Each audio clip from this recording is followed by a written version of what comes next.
You know? Magandang araw mga kalakwatsa.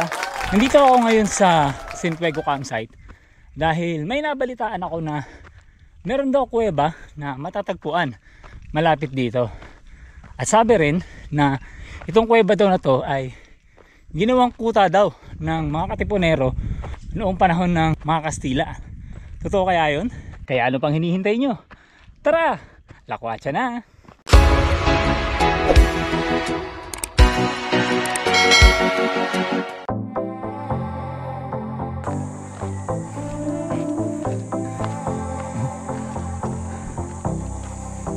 Ito na yung Cienfuegos campsite. Ang gagawin natin, pahinga muna tayo dito saglit. Tapos rekta na tayo dun sa sa paghahanap ng sinasabi kong kuweba. Ito palang Cienfuegos campsite, meron na tayong vlog patungkol dito. I-check nyo yung link natin na ilalagay sa description pati dyan sa taas para ma-check nyo at makita yung ibang adventure natin at lakwatsa sa campsite na to.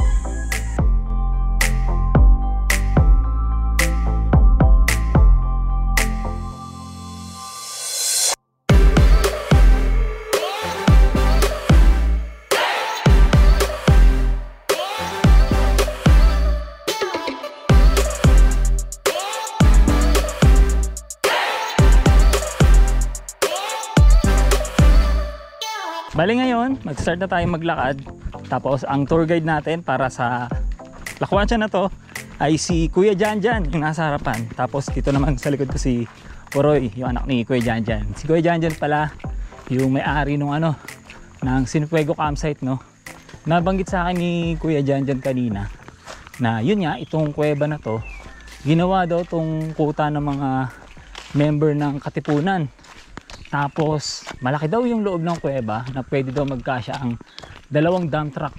Sinubukan na daw nila dati na pasukin yung yung kuweba na yon, ilang taon na yung nakakalipas. Kaso hindi nila natagos yung pinakadulo, gawa nga ng yung flashlight daw nila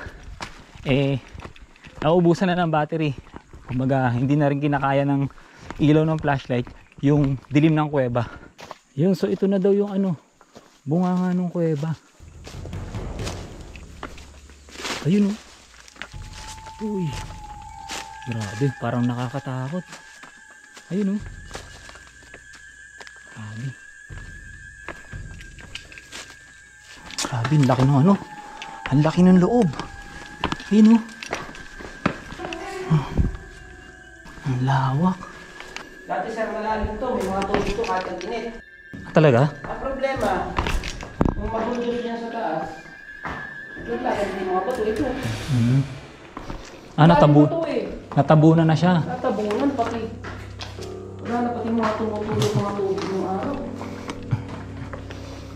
Yung magagandang stalactite. Oo nga, halata nga Ito kasi may mga balong-balong to rito na pwede ka pang maligo. Talaga? Natakpan mo yan, mga to Oo nga Galing sa bilugtos to Ang ganda Mga stalactites Ano nga siya, tuyo. Naging tuyo na. Ang laki na ng pinag-iba. Ito siya. Parang nakakatakot na sa dulo Oo nga Sagsag ng tao, may daan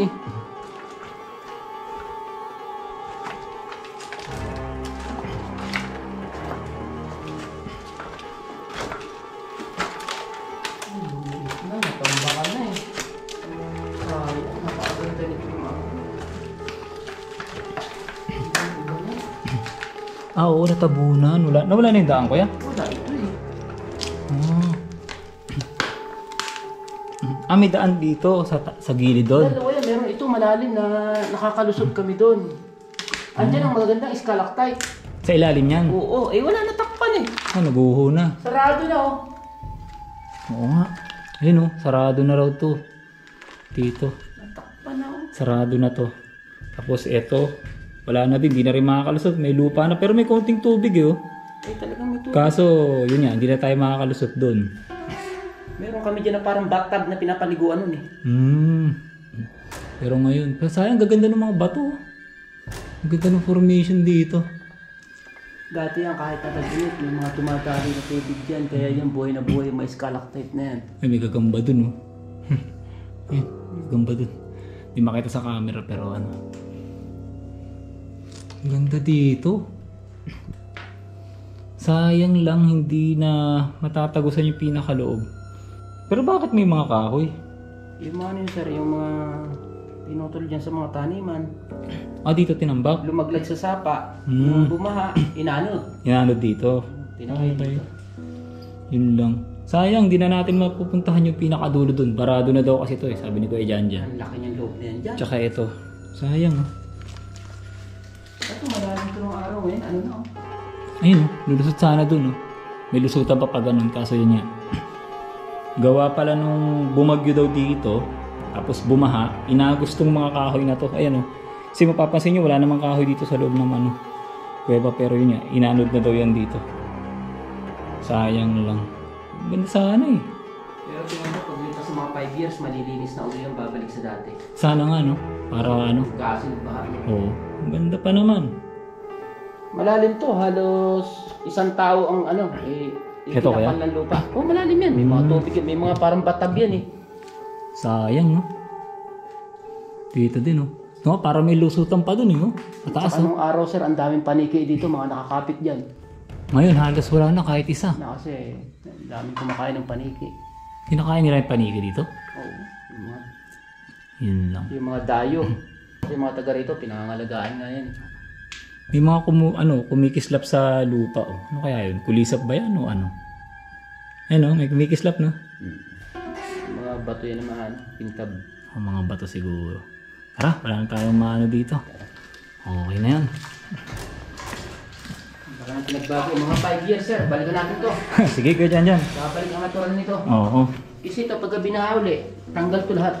Oh, yun ang ganda ng ano, yung di nakikita sa camera pero may kumikinang-kinang sa ano. Ah, mga ano, gagamba. Ayun oh, maliit na gagamba. Gagamba. Oo nga, mga gagamba. Ang dami oh. Lahat ng kumikinang gagamba. Ayun oh, pure, tingnan mo. Gagamba, no? Ayun oh.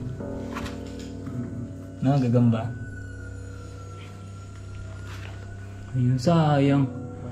Oh, ang ganda oh. Paniki. Tara, labas na tayo. Mapasok kami dito ang iingay ng paniki. Ayun. Dadapot ka lang ng paniki sa gilid. Talaga? Ay, wala na, no? Sayang.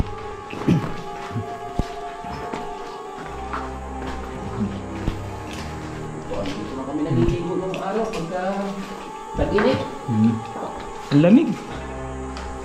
Walang hangin na pumapasok pero ang lamig dito. Parang ang nasa loob ng rep. Galing.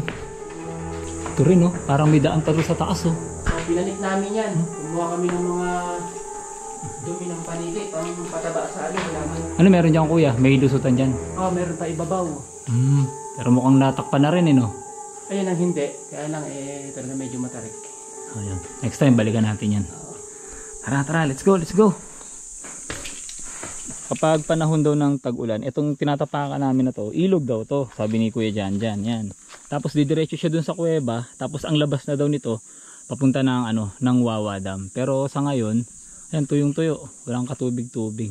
Nabanggit kanina ni Kuya Janjan na dati daw, nung bagyong Rosing, bumaha daw dun sa bunganga ng kuweba.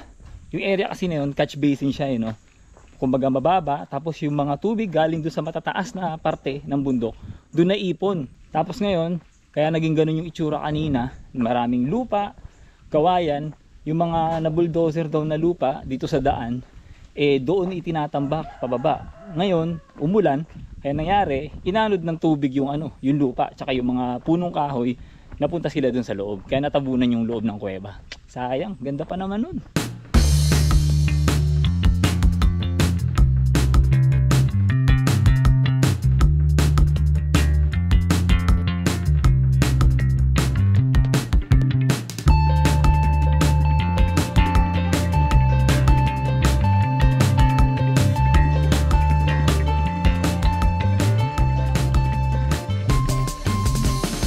Maraming salamat pala at shout out kay Kuya Janjan at Ate Wela Sinfuego, pati na rin kay Kyla Sinfuego, no? At sa buong Sinfuego family na rin sa palaging pag-welcome sa akin sa tuwing nagpupunta ako sa Sinfuego campsite, pati na rin sa pagsama nila sa akin doon sa kuweba ngayong araw na to. Syempre, last but not the least, shout out kay Buddy Charles sa muling pagbibigay sa atin ng visa para mapasyalan natin yung Lubog Cave na matatagpuan dito sa Montalban, Rizal.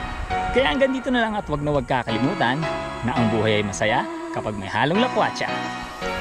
Salamat!